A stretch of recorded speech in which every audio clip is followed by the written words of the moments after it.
Wash മെഷീന് ഒരു ഭാഗത്ത് മാത്രം കുറച്ച് നേരം കറങ്ങും. അതന്നെ ടൈമർ പോയി എന്നുള്ള തെളിവാണ്. അപ്പോൾ നമ്മൾ ടൈമർ മാറ്റുക, അത് നമുക്ക് തന്നെ മാറ്റാൻ മാത്രമേ ഉള്ളൂ, വേറെ പ്രശ്നമൊന്നുമില്ല. അപ്പോൾ ഇതിൻ്റെ ബാക്ക് ഭാഗം അയച്ചിട്ട് ആ സാധനം നമ്മളെ വെള്ളം പുറത്തോടണം, അത് അയച്ച് മാറ്റുക. അത് എടുത്തിട്ട് ബാക്കിയുള്ള കാര്യം അതെടുത്ത് പുറത്ത് വെക്കുക. അതൊന്ന് ക്ലീൻ ചെയ്ത് കഴിഞ്ഞിട്ടോ ക്ലീൻ ചെയ്യണം. അപ്പോൾ ഇവിടെ നമുക്കിവിടെ 3 സ്ക്രൂ ഉണ്ട്. ആ 3 സ്ക്രൂ വയ്ക്കുക. എന്നിട്ട് നമുക്കത് ഓപ്പൺ ആക്കുക. ഓപ്പൺ ആക്കുമ്പം കാണുന്നതാണ് ഈ സാധനമാണ് ടൈമർ എന്ന് പറഞ്ഞ സാധനം. അത് നമുക്ക് മാറ്റാം. അപ്പോൾ ഒരു പ്രാവശ്യത്ത് മാറ്റിയതാണെന്നാണ് തോന്നുന്നത്, നമ്മൾ സെക്കൻഡ് വാങ്ങിയോണ്ട്. അപ്പോൾ അതേമാതിരി ആ വയറൊന്ന് നമ്മൾ ഫോട്ടോ എടുത്ത് വെക്കണം.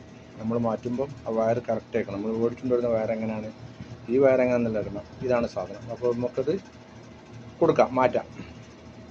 വളരെ സിമ്പിളായിട്ട് മാറ്റാൻ പറ്റുന്നതേ ഉള്ളൂ. അത് ഒരുപാട് പണി നിർക്കേണ്ട ആവശ്യമില്ല, നമുക്ക് തന്നെ ചെയ്യാൻ പറ്റുന്നുള്ളൂ. അതൊക്കെ അവിടെ ആ ഗാഡി കൊടുക്കുക, സ്ക്രൂ ഒന്നുമല്ല, വളരെ സിമ്പിളായിട്ട് നമുക്ക് ചെയ്യാൻ പറ്റുന്നുള്ളൂ.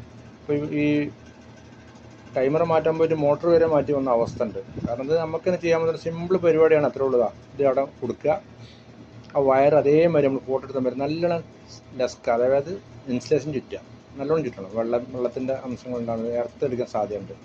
അപ്പോൾ ഇത്രയുള്ളത് നമുക്ക് ചെയ്യാൻ മാത്രമേ ഉള്ളൂ. കറക്റ്റ് വയർ നോക്കണം. നമ്മൾ ഫോട്ടോ എടുത്തിട്ട് ഫോട്ടോത്തിലുള്ള മാതിരിയാണെന്ന് നോക്കിയാൽ മതി, വേറൊരു പ്രശ്നമില്ല. അത് മാത്രം ശ്രദ്ധിച്ചാൽ മതി. വളരെ സിമ്പിളാണെന്ന് മനസ്സിലായില്ല നിങ്ങൾക്ക്.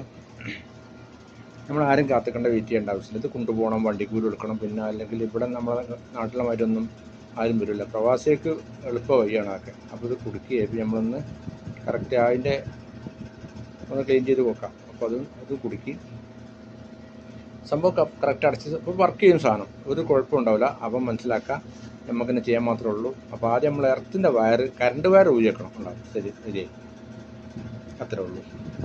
അപ്പോൾ നമുക്ക് തന്നെ ചെയ്യാം. ആരും അത് ഒരു പണി കാണണ്ട. അപ്പോൾ താങ്ക് യു.